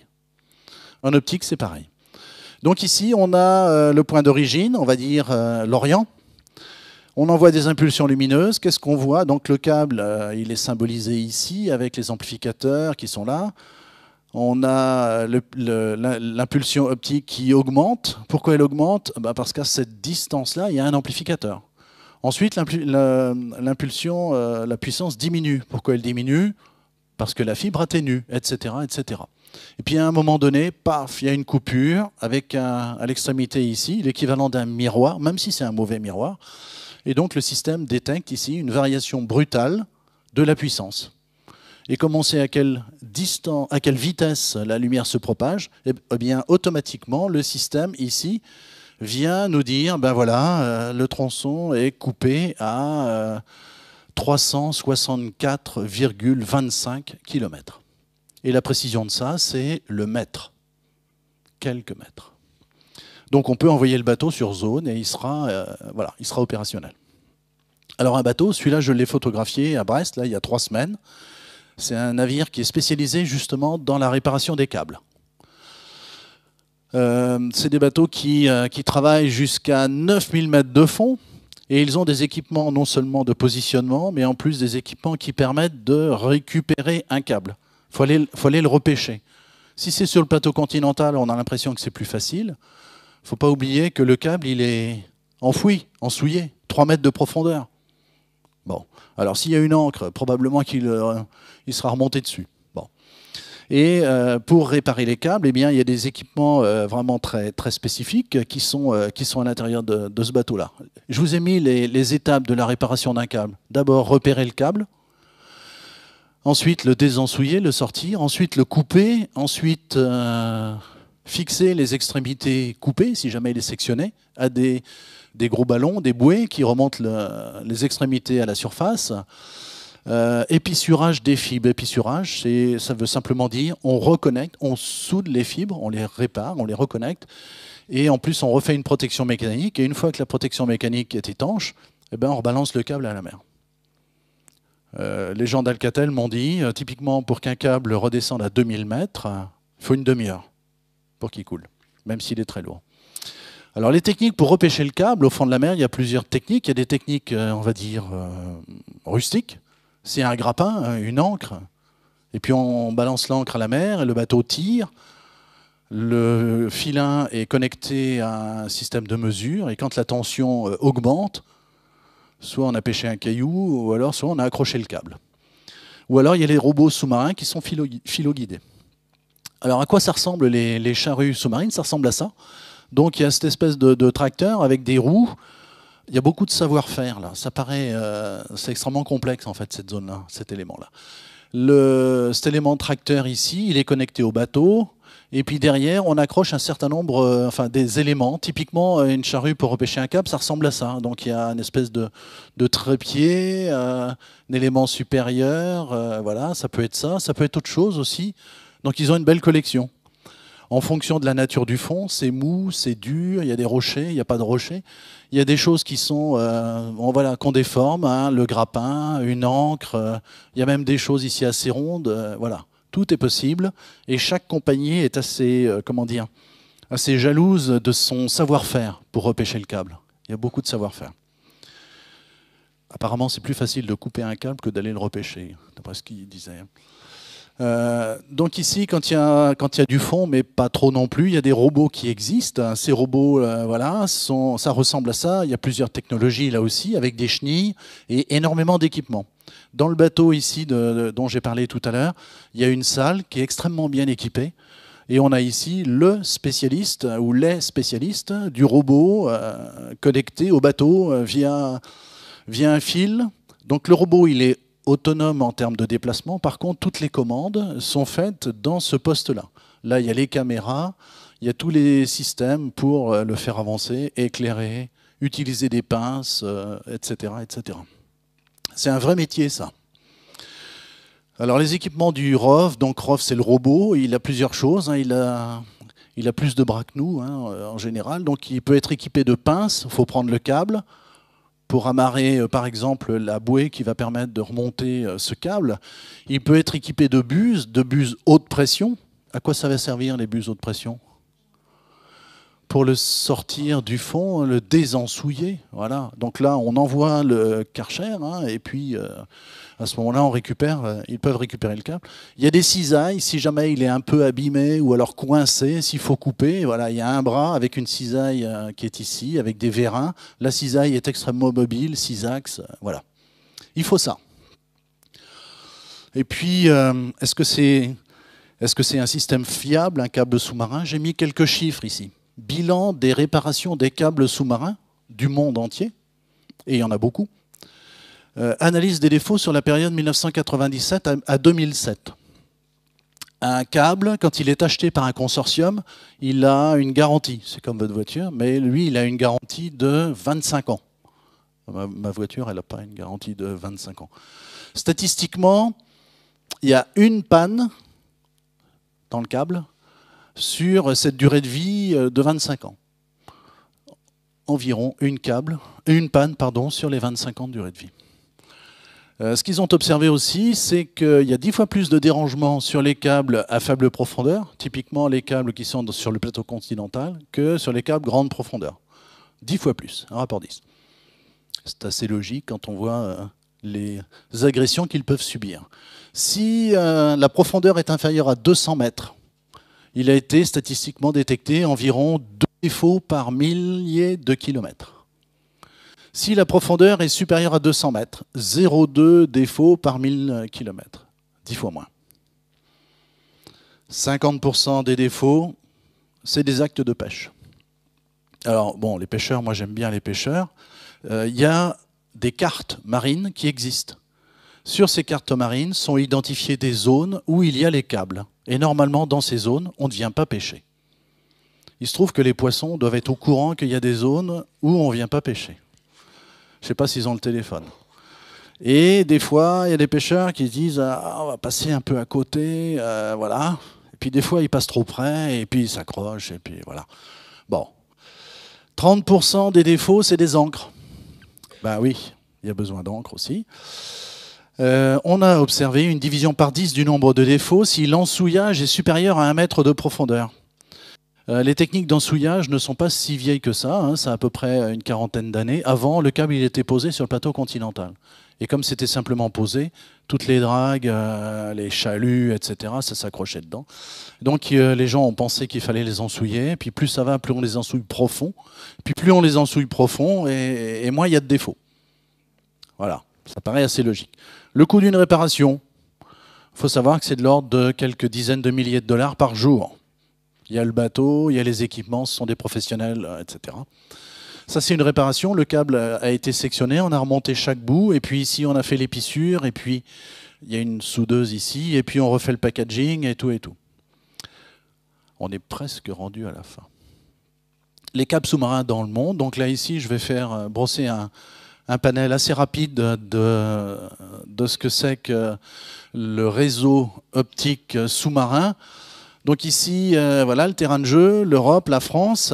Il y a ici un ensemble de câbles sous-marins qu'on appelle les câbles transatlantiques. Ça a été les premiers utilisés. Hein. Il y a des câbles qui passent ici par l'Espagne, Gibraltar, la Méditerranée, le canal de Suez, mer Rouge, l'Inde, blabla, blabla, Corée, Chine, Japon, etc. Celui-là, câble Si-Mi-Oui. Voilà, très long. Et puis autrement, il y a des câbles en feston qui sont ici ou là, autour de l'Amérique du Sud. J'ai mis ici quelques éléments. Il y a environ 1000 points de connexion, les fameux centres d'atterrissement. Et celui-ci, qui est très, très long, il en a plein de centres d'atterrissement. Et à chaque fois, on alimente, à chaque fois, on supervise. Mais il y a un centre d'atterrissement principal. Pour le Si-Mi-Oui, il est quelque part ici, en Inde. 80% des données Internet transitent par les câbles sous-marins. 80%. Bah oui. Souvent, les câbles sous-marins, c'est un consortium d'opérateurs. Donc, ça peut être des opérateurs télécoms, typiquement Orange ou des compagnies américaines ou chinoises. Enfin, voilà. Ça peut être aussi des équipementiers, typiquement Alcatel, des parts dans les câbles. Donc, ça coûte quelques centaines de millions de dollars. Et puis, chacun met des sous au pot et il a, on va dire, de la capacité de transmission qui est proportionnelle à sa capacité de financement. Si, par exemple, Orange dit « je mets 20% dans le câble », eh bien, 20% du débit va être réservé pour Orange. Pour la petite histoire, j'ai mis ici qu'il y a des nouveaux entrants. C'est assez récent. Typiquement, Google, Facebook. Google a acheté de la fibre dans cette zone-là, entre la Californie, qui est ici, là, et puis le Japon et la Chine. Donc il y avait un câble avec 4 paires de fibres. 2 paires de fibres ont été achetées par Google. Donc ces gens-là, non seulement font du service, mais aussi s'équipent en moyens de transmission. Alors, les câbles transatlantiques, donc c'est une zone historique. Les premiers câbles, c'est là. La Bretagne est particulièrement bien chargée, là, voilà, avec les États-Unis, avec l'Angleterre. Distance 6000 km, profondeur 5000 mètres. J'ai dit tout à l'heure, oui, 5000 mètres, tout le monde aura rectifié. Un peu d'historique rapide. En 56, TAT1, c'est le premier câble téléphonique, mais électrique. Il n'y a pas d'optique, là. Et en équivalent, avec ce câble-là, 48 personnes pouvaient téléphoner en même temps. C'est un nombre de communications simultanées, 48, une cinquantaine de personnes. En 88, TAT8 est le premier câble à fibre optique. Ce sont des fibres optiques, mais les amplificateurs de l'époque, c'est des amplificateurs électroniques, électriques. Donc il y avait transmission optique, conversion optique électronique, amplification, et puis etc. etc. 7860 voix. Donc voilà, ça veut dire 7860 personnes peuvent téléphoner en même temps. Et puis dans les années 2003, le câble Apollo, le dernier posé, lui c'est un câble optique très haut débit, transparent, voilà.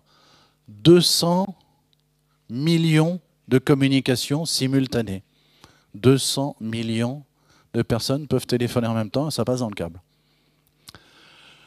Voici l'historique ici, j'en ai parlé, je vais repasser directement au câble d'après. Le prix du TAT13, le TAT13, il a été mouillé dans les années 95, 96, ça valait à peu près 1 milliard de dollars.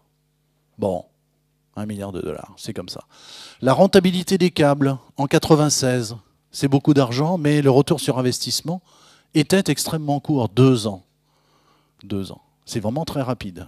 J'allais dire c'est très rentable de poser du câble à l'époque.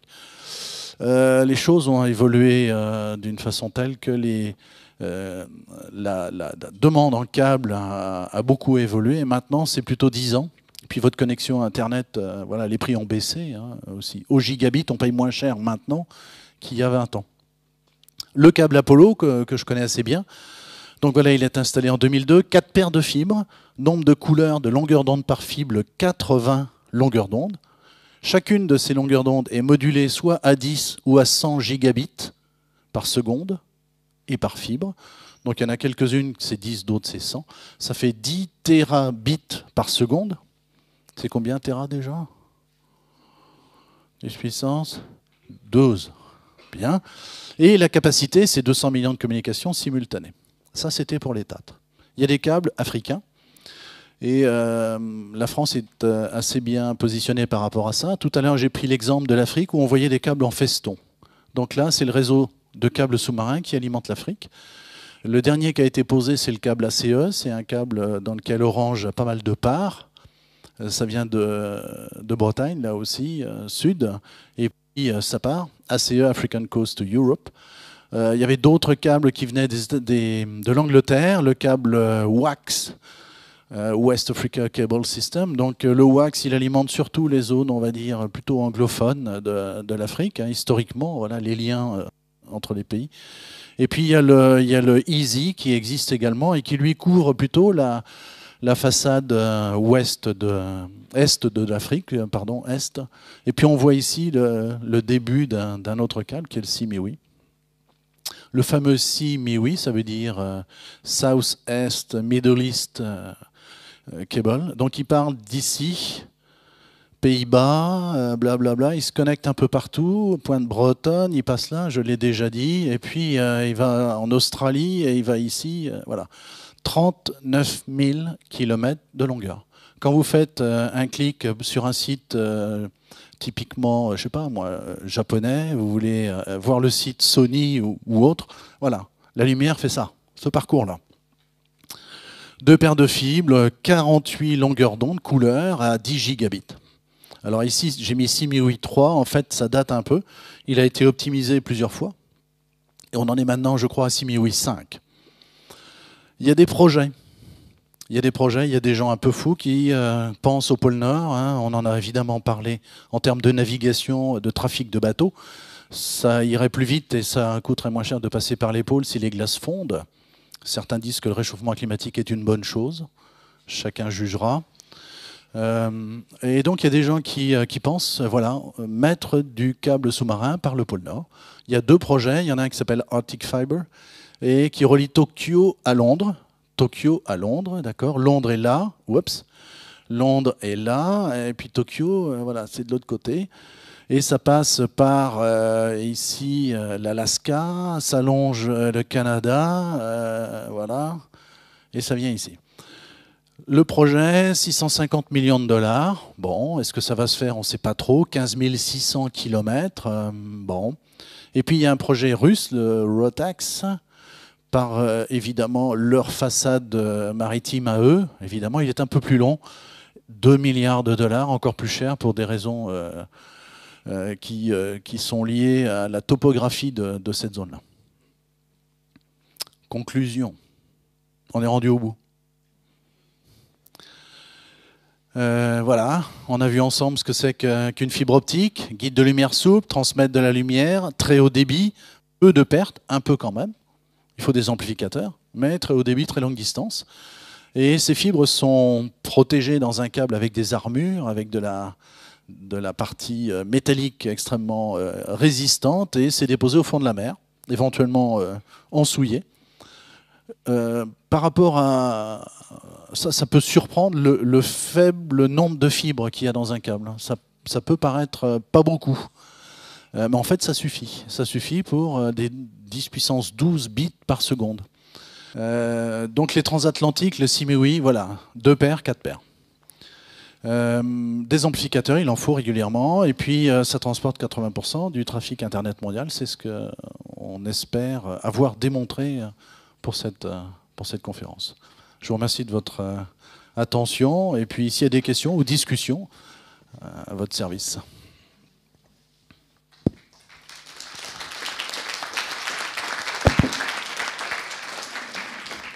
Je voulais vous poser une question. Est-ce qu'il y a des conditions particulières lorsque les câbles traversent les fosses sous-marines et la dorsale médio-atlantique, par exemple? Ouais, c'est une bonne question. Il faut que les câbles soient compatibles avec ces zones de géographie perturbées. Il le faut. Et donc la partie étude faite par l'IFREMER, la partie étude du trajet, prend en compte le relief en montagne ou en fosse, prend en compte également éventuellement des zones volcaniques, sismiques, etc. Et dans les zones sismiques, typiquement l'océan Indien, hein, voilà, et bien là, dans ces cas-là, les câbliers mettent plus de mou. Parce que si jamais le sol bouge, il ne faut pas que le câble soit mis en tension. Donc ils rajoutent du mou. Et l'ondule, il est posé à la surface pour éviter les contraintes. Mais Voilà. Éventuellement, s'il y a une zone qui est reconnue comme étant sujette à éruption sous-marine, eh bien, le câble y est, ou le chemin fait le tour de cette zone sensible, passe évidemment sans trop s'allonger, mais contourne les grosses difficultés. Ouais. Ça résiste à une certaine chaleur. Alors, le fond de la mer, c'est plutôt froid. Mais dans les zones où il y a de la chaleur, d'après ce que je sais, les matériaux, typiquement c'est le polyéthylène, là, le plastique blanc qu'il y a autour, il est conçu pour résister à 80 degrés. Pas très chaud, mais c'est déjà pas si mal. Bonne question.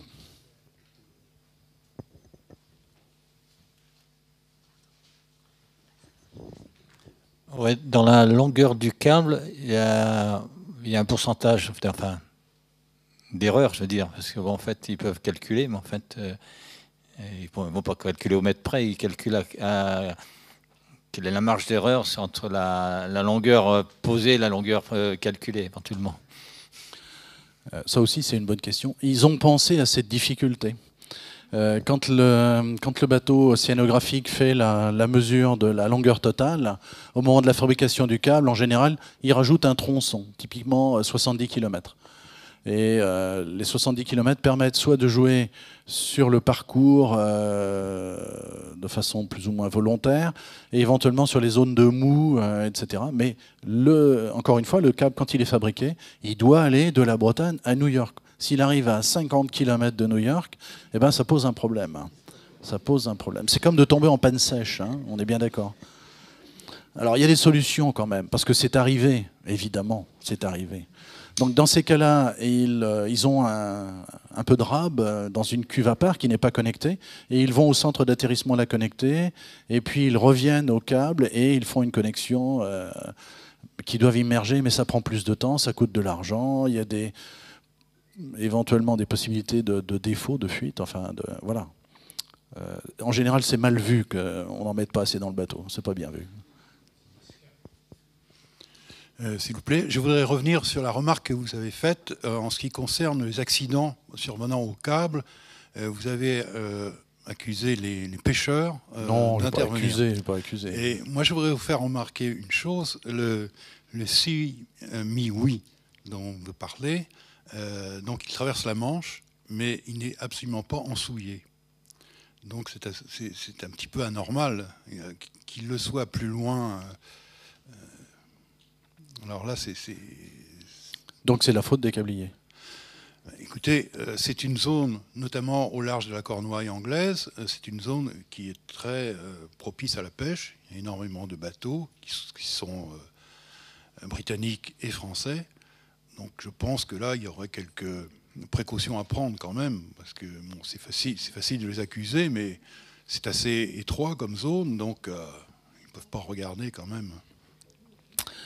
Oui, alors j'ai essayé de dire tout à l'heure que l'ensouillage était une technique qui n'était pas si vieille que ça, et que les premiers câbles qui ont été posés étaient juste posés sur le fond. Vous avez raison pour le Simiwi, en particulier dans son secteur nord. Et donc il n'est pas ensouillé à cet endroit-là. Et c'est un des câbles qui souffre le plus, qui est le plus soumis à des coupures, cassures, etc. Donc moi j'accuse personne, je suis juste un prof qui est en connexion avec les gens des télécoms et puis qui vous expose les choses. Et les choses, c'est les ancres, les dragues, les chaluts. Mais il faut que tout le monde vive, les gens qui ont besoin de télécom et les pêcheurs. Il faut qu'on vive tous en bonne intelligence. Je n'accuse personne. Je dis simplement que c'est un élément qu'il faut prendre en compte. Et ces zones-là sont cartographiées, vous le savez. Et elles sont cartographiées et elles sont normalement interdites à la pêche. On peut pêcher à côté. Bon, il faut qu'on vive tous en bonne intelligence. Ce sont des zones quand même très étroites. Alors, vous avez raison. Alors il y a aussi les sous-marins, donc les pêcheurs, ils n'ont plus grand-chose à faire. Ok. Encore une fois, je n'ai rien contre les pêcheurs, j'adore le poisson. J'ai un bateau de pêche, enfin bon, j'ai pas arraché de câble encore. C'est une bonne question. Bonne question.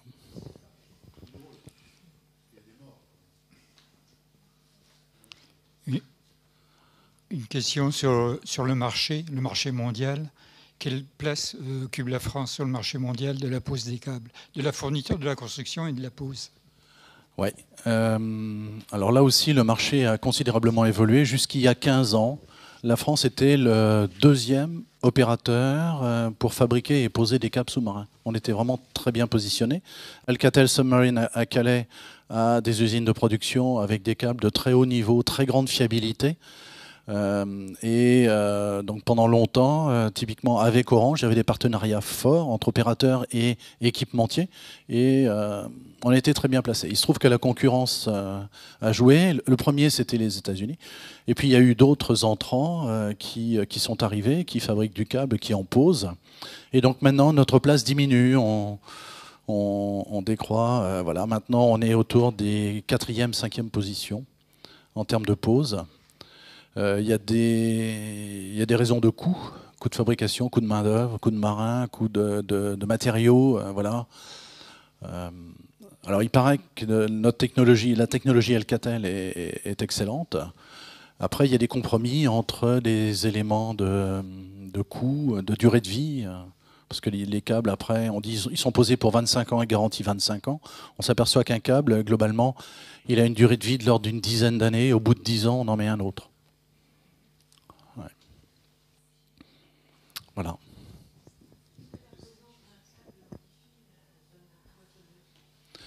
Ah, ça c'est une bonne question. Est-ce que la présence d'un câble modifie la présence de poissons ou pas ? Alors, ce qui a été remarqué, c'est que les câbles... il y a eu des comparaisons de fait entre les câbles électriques, téléphoniques, et les câbles à fibre optique. D'accord ? Et ces comparaisons ont montré que les câbles, de façon générale, influencent peu le milieu environnant, très peu.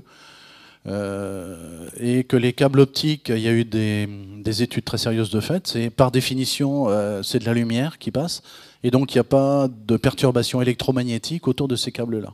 Il n'y en a pas. Après, sur les câbles électriques, compte tenu des courants, des fréquences, etc., il y a un peu de rayonnement, mais les armatures nombreuses, en particulier sur les zones de plateau continental, sont mises à la masse dans les centres d'atterrissement. Et ça fait un écran, cage de Faraday, qui fait que voilà, l'influence sur la zone environnante est faible. La plus grosse influence, c'est peut-être que c'est une zone normalement cartographiée comme étant non pêchée. Moi, j'aurais justement une question par rapport à l'ensouillage des câbles. Oui. Je voulais savoir s'il y avait des études d'impact qui étaient faites par rapport à l'empreinte écologique. Et je reviens justement aux pêcheurs. Oui. Il y a les gros débats sur les chaluts de fond qui détruisent les fonds marins. Lorsqu'on utilise les charrues comme ça, j'imagine qu'il y a quand même une conséquence aussi identique. Ou est-ce que, au vu du nombre de câbles... Je dis pas, je pose une question. Je ne dis pas que c'est... Mais est-ce qu'il y a des choses qui ont déjà été faites ou... Une bonne question. L'impact environnemental est nul, hein, puisqu'on descend un équipement. Alors, une charrue, c'est, on va dire par rapport à ces tables-là, c'est l'équivalent du double de ça, à peu près. Et le sillon qui est fait pour mettre le câble... Donc il y a les patins, etc., qui glissent, ou éventuellement les chenilles. Et le trou est à peu près de l'ordre de 50 cm de large. Donc ça roule sur le fond et ça fait un trou de 50 cm qui est rebouché. Donc localement, fatalement, c'est un équipement qui frotte le sol et qui va venir perturber. La vitesse d'avancée 0,5 nœuds. Bon, après, tout est rebouché. C'est très local, ça ne dure pas longtemps. Une fois que c'est fait, on n'y revient pas. Donc voilà, l'impact est faible. On ne peut pas dire. Sur les chaluts, je n'ai pas d'avis officiel, je ne suis pas dans le domaine, mais il y a sûrement des gens qui peuvent répondre à votre question, peut-être. Moi, j'avais une question. Vous avez parlé tout à l'heure du fait que le câble SIMI-WI, il y avait plusieurs versions et qu'un câble était donné pour une dizaine d'années à peu près. Donc, si j'ai bien compris, est-ce qu'on retire le câble en fait avant de le remplacer, ou est-ce qu'on laisse le vieux câble et on en met un nouveau ? Ouais. Alors les câbles, effectivement, ils sont donnés pour une durée de vie de 25 ans. Les technologies évoluent beaucoup plus vite que tous les 25 ans. Typiquement pour les câbles optiques, pas les premières générations avec des amplis électroniques, mais les deuxièmes générations avec des amplis optiques, eh bien, les équipements terrestres, on va dire, s'adaptent aux conditions du câble. Et à l'époque, quand le câble est posé, les technologies pouvaient faire du 10 gigabits par seconde. 5 ans plus tard, les gens des télécoms travaillent et on sait faire du 40 gigabits par seconde. On teste le câble. Est-ce qu'il supporte 40 gigabits par seconde? Oui. Là, on change les équipements dans les centres d'atterrissement, on met du 40 gigabits, on utilise le même câble. Et on teste comme ça les nouvelles générations. Il arrive un moment où le câble n'est plus compatible. Quand le câble n'est plus compatible, eh bien à ce moment-là, il faut en poser un autre. Il faut en poser un autre. Est-ce qu'on enlève le vieux câble? Non, on ne l'enlève pas. Sauf sur les... On fait des campagnes maintenant pour enlever les vieux câbles, justement, pour éviter qu'ils restent traînés au fond et avoir, ce que disait le monsieur, avoir des problèmes après sur les engins de pêche. Parce qu'après, ils ne sont plus vraiment repérés au niveau cartographie et même sur les cartes marines indiquant la position des câbles, ils sont perdus, en fait. Hein. Tous les vieux câbles télégraphiques, etc. Donc maintenant, il y a des campagnes qui sont faites justement pour les récupérer.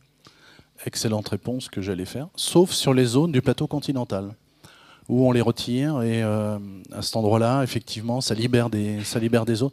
Et ça les libère pas forcément, parce que des fois, quand on remouille un nouveau câble, eh bien, on utilise à peu près les mêmes chemins.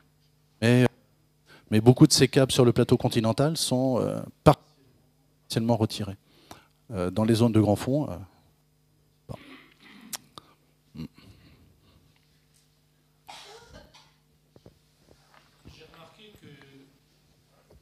J'ai remarqué que dans le canal de Suez, il y avait plusieurs câbles qui passaient. Est-ce que ça présente des caractères particuliers? C'est un détail, mais qu'est-ce qu'il peut y avoir comme caractéristiques particulières? Notamment, est-ce qu'il est enterré? Est-ce qu'il est ensouillé? Est-ce qu'il est... quelques précisions peut-être si vous avez.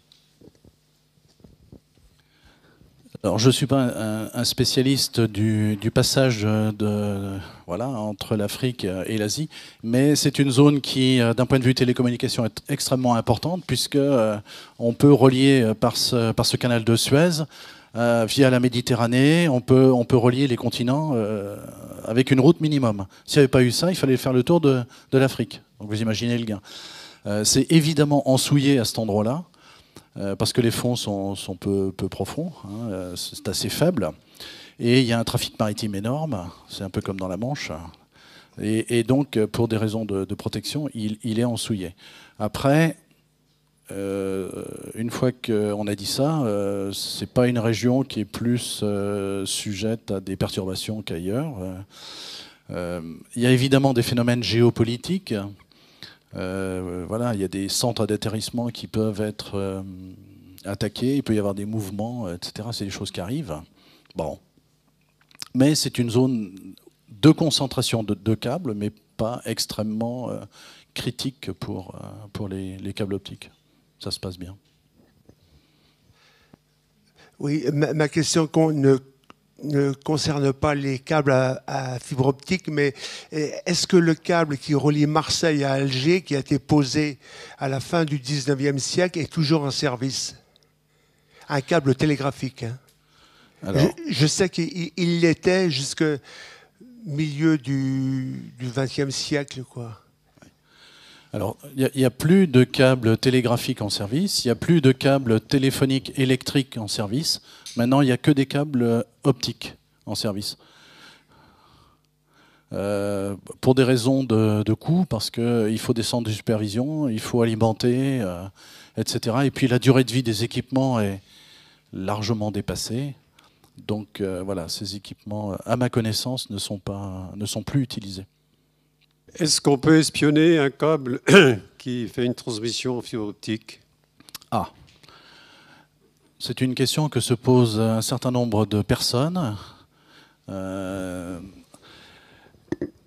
Les gens des télécoms ont longtemps pensé que parce que la propagation se faisait avec de la lumière, sans rayonnement naturel électromagnétique important, qu'ils étaient complètement transparents. qu'on ne pouvait pas, on pouvait pas les espionner. Il se trouve que des chercheurs, depuis quelques années, ont trouvé des moyens de venir tester, espionner les câbles optiques. Actuellement, il y a des recherches là-dessus. Il y a pas mal de recherches là-dessus. Et la DARPA, donc l'équivalent de nos militaires français, DARPA aux États-Unis, finance ces études-là. Et il semblerait qu'il y ait des équipements qui existent. Je ne sais pas si vous avez lu la presse, c'est un domaine tellement particulier. Il y a 2 mois, il y a eu des pannes répétées dans les câbles optiques qui passent dans le canal de Suez, mais avant, qui sont au large d'Israël. Voilà. Il y a eu des pannes répétées, mais pas très longtemps. C'est-à-dire que le câble était inopérant pendant quelques heures, et puis après, il a refonctionné. Et j'ai des collègues à Lannion qui travaillent sur ces systèmes d'espionnage, entre guillemets, parce que Orange doit assurer à ses clients que ces câbles sont insensibles. Voilà. Et mes collègues m'ont dit, eh bien, il y a eu une conjonction de pannes dans le même endroit, sur plusieurs câbles, qui font penser que des personnes malveillantes sont venues poser des équipements sur ces câbles pour pouvoir les espionner. Il paraît même qu'il y avait des manœuvres américaines pas très loin en Méditerranée. Bon, je ne peux pas garantir que ces choses-là existent. Je ne serais pas surpris qu'elles existent. Bien, je vous propose de s'arrêter là. Merci Merci Bruno. beaucoup.